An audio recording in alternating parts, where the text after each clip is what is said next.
Hey guys! Thank you for joining me to discuss Chapter 4 of the Capital Adequacy Requirements 2023, which focuses on the standardized approach for calculating credit risk. Introduction. The CAR is a set of rules and guidelines that financial institutions must follow to ensure they have enough capital to absorb potential losses. Credit risk is a critical part of the CAR, and managing it is important to ensure the stability of the financial system. Overview of Chapter 4.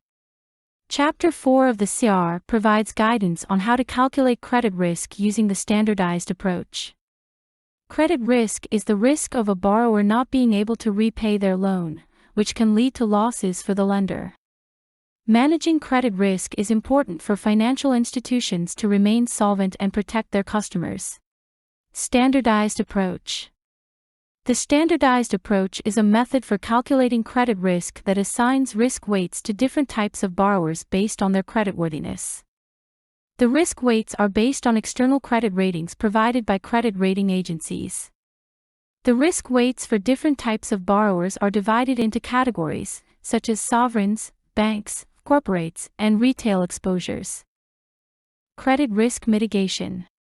Chapter 4 of the CAR also covers credit risk mitigation techniques that financial institutions can use to reduce their credit risk. These techniques include collateral, guarantees, and credit derivatives. However, it's important to use these techniques appropriately and with proper risk management controls in place. Conclusion. In conclusion, Chapter 4 of the CAR provides guidance on calculating credit risk using the standardized approach.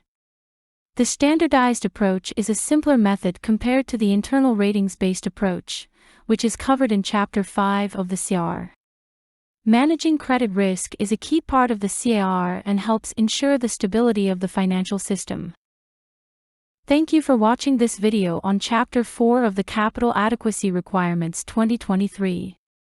If you found this information useful, please consider subscribing to our channel for more updates on regulatory requirements. Also, don't forget to share this video with your friends and colleagues who may find it helpful. We welcome your comments and feedback, and we look forward to bringing you more informative content in the future.